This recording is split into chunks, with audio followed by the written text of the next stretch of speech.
রাহুল, রুটিটা পুরো পুড়ে গেছে। ঠিক আছে, কোনো ব্যাপার না, আমি এটা ফেলে দিচ্ছি। এমনিতেও তুমি তো এটা খাবে না। আরে রুটি পুড়ে গেছে তো কি হয়েছে, মা খেয়ে নেবে।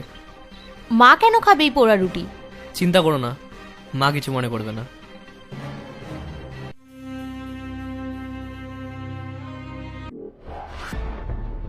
মা, আমরা বাইরে যাচ্ছি, রাতে ডিনার করে ফিরবো, তুমি খেয়ে নিও। রাহুল, 1 মিনিট। আমরা বাইরে ডিনার করতে যাচ্ছি, তাহলে মা একা কি করে রান্না করবে? আরে মা পারবে করতে।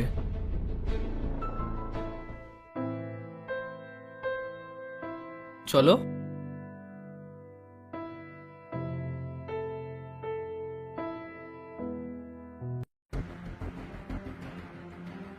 রাহুল, এই ব্যাগে না অনেক পুরনো জামা কাপড় আছে, যেগুলো আমি অনেকবার ব্যবহার করেছি, আর ব্যবহার করব না। তুমি এক কাজ করো, এগুলো নিয়ে যাও, কোনো গরিব মানুষকে দিয়ে দিও। গরিব মানুষদেরকে কেন দেবো পূজা? তুমি এগুলো মাকে দিয়ে দাও, মা ইউজ করে ফেলবে।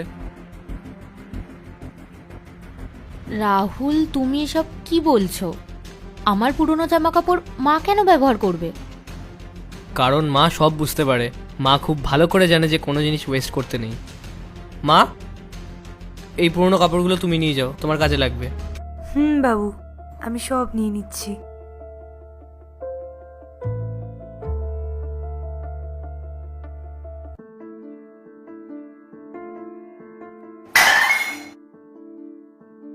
সরি সরি, আমি পরিষ্কার করে দিচ্ছি। আরে দাঁড়াও দাঁড়াও, মা তুমি ওই ঘর থেকে একটা কাপড় নিয়ে এসো, আর এটা পরিষ্কার করে দাও। মা কেন পরিষ্কার করবে? আরে মা হয়, মা সব বুঝতে পারে। আর মা তো দেখছে যে আমরা ব্যস্ত আছি, কাজ করছি।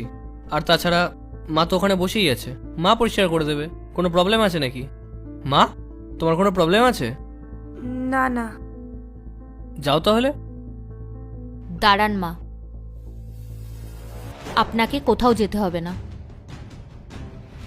রাহুল, একটা কথা বলো তো, এরকম আর কতদিন চলবে?